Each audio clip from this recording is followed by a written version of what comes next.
नमस्कार, मैं हूं सौरभ त्रिपाठी। आप देख रहे हैं निकाय चुनाव का हमारा खास कार्यक्रम सिटी का सरताज कौन। निकाय चुनाव के मतदान की तारीख जैसे जैसे करीब आती जा रही है, वैसे वैसे नगर निकाय चुनाव की सरगर्मियां तेज होती जा रही हैं। तो कहीं पार्टी प्रत्याशी टिकट नहीं पाने से नाराज हैं, तो कहीं आखिरी समय में प्रत्याशी बदल दिए गए। ऐसे में कम समय में होने वाले और वजह से पार्टी कार्यकर्ताओं से लेकर बड़े नेता को चुनाव प्रचार में कड़ी मेहनत करनी पड़ रही है। नाराज प्रत्याशी निर्दलीय के रूप में नामांकन कर पार्टी के लिए मुसीबत का सबब बनते हुए नजर आए। और इस नाराजगी का सामना सिर्फ निकाय चुनाव में हार या जीत को लेकर नहीं देखा जा रहा है। 2024 की लड़ाई का सेमीफाइनल के रूप में पार्टियां देख रही हैं। बात बहराइच, फतेहपुर, फिरोजाबाद की करें तो यहां के समीकरण भी कांटे के हैं। बीजेपी सपा के साथ साथ निर्दलीय प्रत्याशी भी यहां पर कांटे की टक्कर देते हुए नजर आ रहे हैं। तो निकाय चुनाव की सरगर्मियां तेज हो गई हैं और इसके अलावा खूब गरमाई हुई है। और फिर बीजेपी क्या हैट्रिक लगाएगी, किसकी इस बार सरकार बनेगी, इसको क्योंकि हम कहते हैं शहर की सरकार, और इस कार्यक्रम का इसीलिए नाम रखा गया है सिटी का सरताज कौन। तो नगर निकाय के अगर बात किया जाए तो 14,684 पदों पर चुनाव, 17 महापौर और इसके अलावा 200 पालिका अध्यक्ष, 5,045 नगर पंचायत अध्यक्ष और 1,420 पार्षदों के चुनाव पहले चरण के लिए 9 मंडल में, और 4 मई को चुनाव सहारनपुर मंडल, जिसके अंतर्गत आते हैं शामली, मुजफ्फरनगर। सहारनपुर में 4 मई को मतदान है। मुरादाबाद मंडल, जहां पे आते हैं बिजनौर, अमरोहा, मुरादाबाद, रामपुर। संभल में 4 मई को मतदान है। वहीं गोरखपुर मंडल की अगर बात कर लें तो गोरखपुर मंडल की अगर बात करें तो देवरिया, और इसके अलावा 4 मई को यहां भी मतदान होना है। फिरोजाबाद मंडल की बात करें मथुरा, इसके बाद मैनपुरी, 4 मई को यहां मतदान होगा। झांसी मंडल की अगर बात करें तो ये निकाय चुनाव का रण है बिजनौर, अमरोहा, मुरादाबाद में, और इसके अलावा आगरा, फिरोजाबाद, मथुरा, मैनपुरी, बलरामपुर में निकाय चुनाव पहला चरण। वहीं अगर बात करें जालौन, ललितपुर, कौशाम्बी, प्रयागराज में भी पहले चरण में मतदान होना है। फतेहपुर, प्रतापगढ़, उन्नाव, हरदोई, बहराइच में, गोरखपुर, देवरिया, महाराजगंज, कुशीनगर में पहले चरण में मतदान होना है। गाजीपुर, वाराणसी, चंदौली, जौनपुर, ये पहले चरण में यानी 4 तारीख को कल वोटिंग होगी। पहले चरण में 37 जिलों में चुनाव होने हैं। बेहद ही पूरी चाक चौबंद व्यवस्था की गई है प्रशासन की तरफ से। निकाय चुनाव की तैयारियां चरम पर है।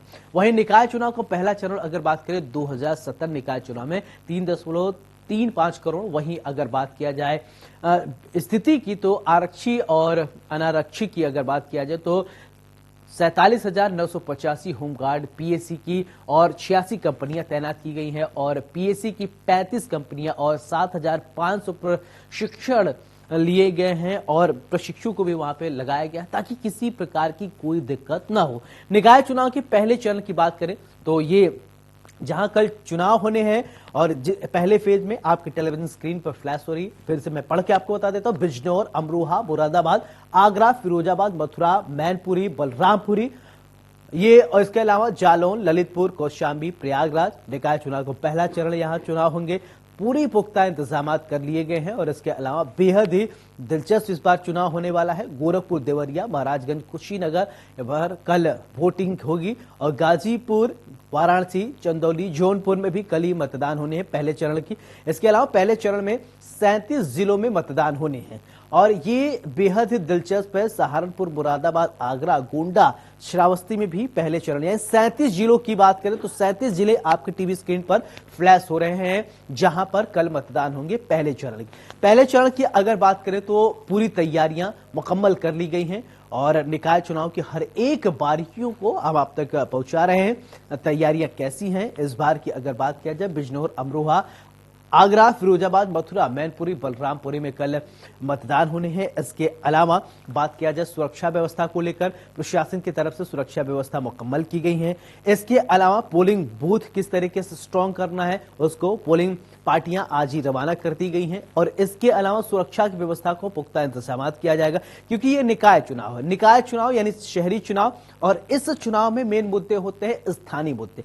अब चाहे वो समाजवादी पार्टी की बात किया जाए, चाहे बीजेपी की बात करें, चाहे बसपा, चाहे कांग्रेस, सभी पार्टियां अपना दमखम दिखाती हुई नजर आ रही है। जैसा कि हम शो के शुरुआत में ही आपको बताएं कि किस तरीके से जो है वो अलग अलग चीजें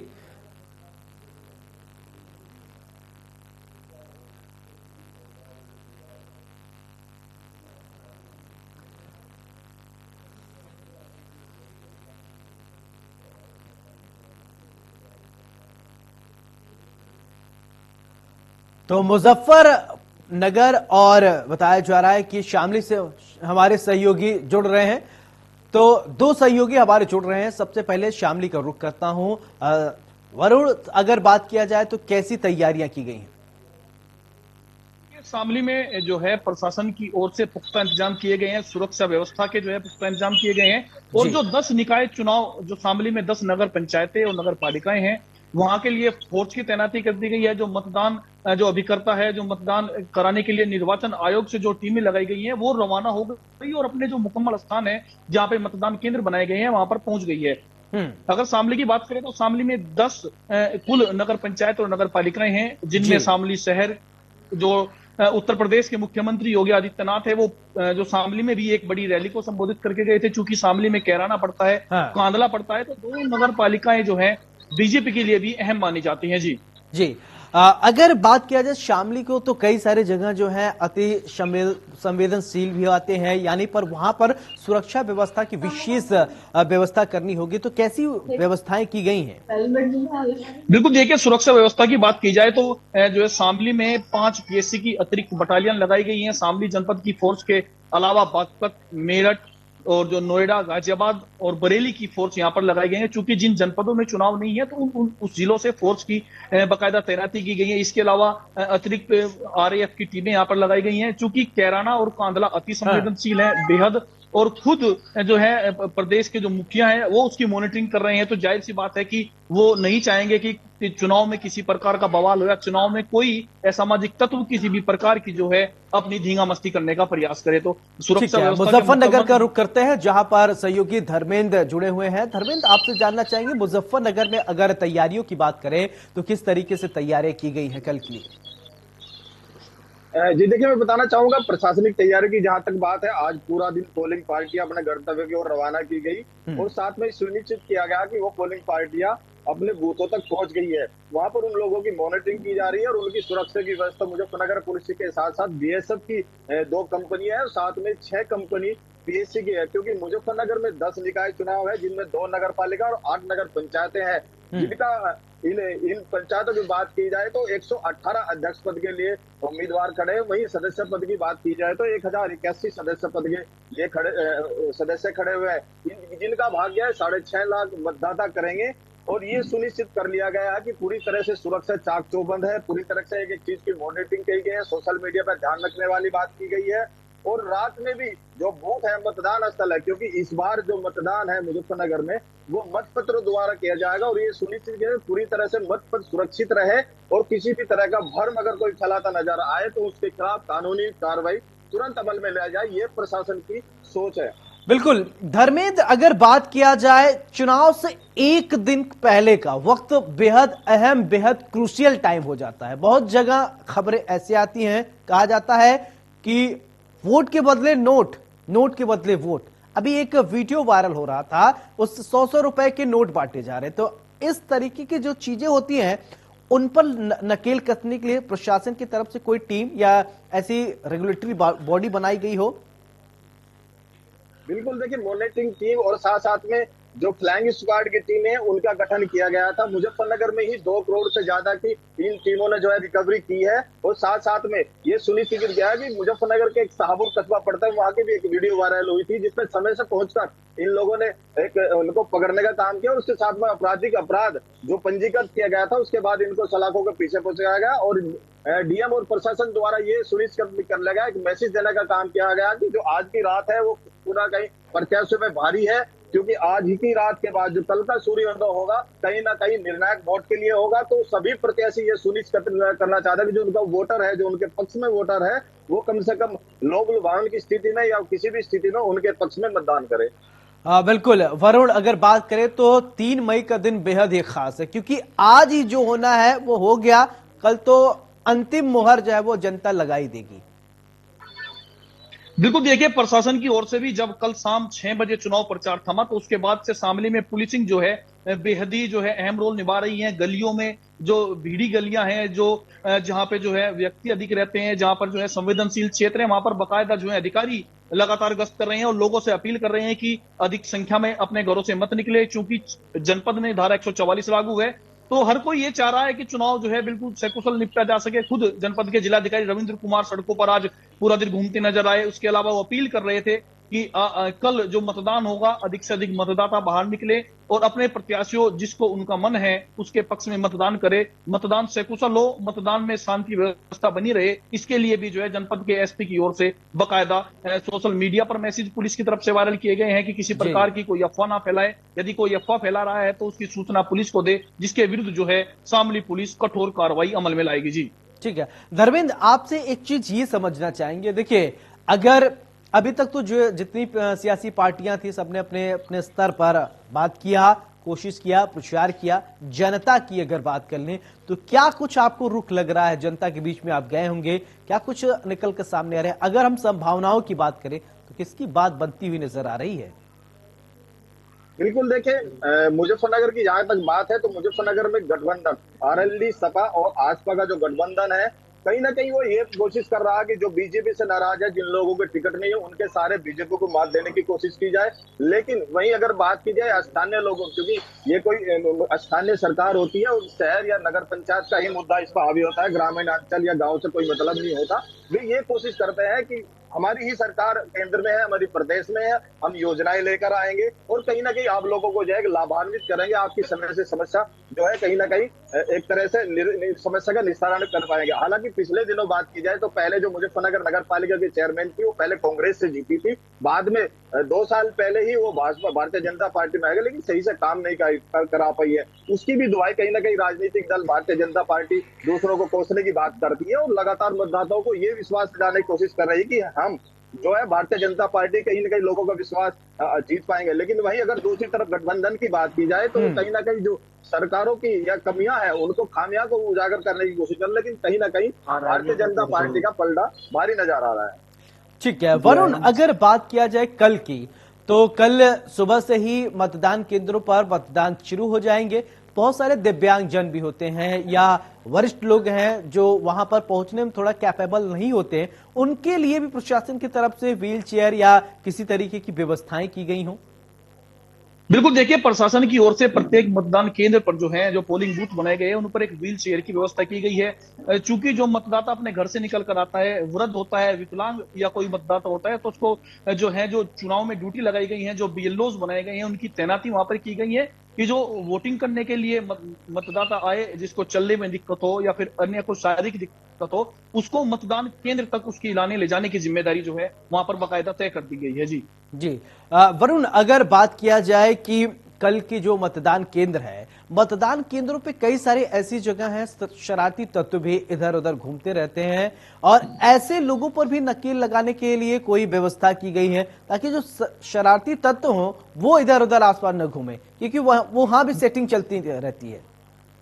बिल्कुल देखिए, शामली पुलिस ने तकरीबन 1200 से ज्यादा व्यक्तियों को रेड कार्ड जारी किए गए हैं जो पूर्व के चुनावों में खुरापात कर चुके हैं या उनके विरुद्ध विभिन्न आपराधिक मामले दर्ज हैं। तो हाँ। बड़ी संख्या में रेड कार्ड पुलिस की ओर से जारी किए गए हैं। इसके अलावा जो है जो आपराधिक थे, जिनको विरुद्ध जो कि पूर्व के मामले दर्ज थे, पुलिस के द्वारा 3 दिनों से लगातार दस्तक दी जा रही है कि आप अपने मत का प्रयोग करके अपने घर वापस चले जाना। यदि कोई खुरापात हुई तो उसके जो है विरुद्ध कठोर कार्रवाई की जाएगी। जी धर्मेंद्र, अगर चुनौतियों की बात करें तो प्रशासन के सामने क्या कुछ बड़ी चुनौतियां हैं?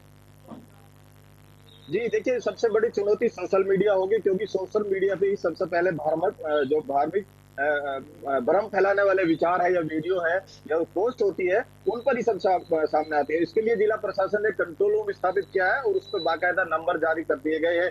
वहीं दूसरी तरफ जो मोहल्ले में आसपास में जो शरारती तत्व होता है उनको चिन्हित कर कुछ लोगों को जो है काट दिए गए हैं और कुछ लोगों को हिरासत में सुबह से ही थाने में बिठाने का जो है काम जिला पुलिस द्वारा किया जा रहा। जिला पुलिस पूरी तरह से वचनबद्ध है शांतिपूर्ण मतदान कराने के लिए, और वो एक मैसेज देना चाहती है कि जो बैलेट पेपर द्वारा इस बार चुनाव हो रहे हैं अधिकतर नगर निकाय को छोड़कर, वो शांतिपूर्ण हो सके।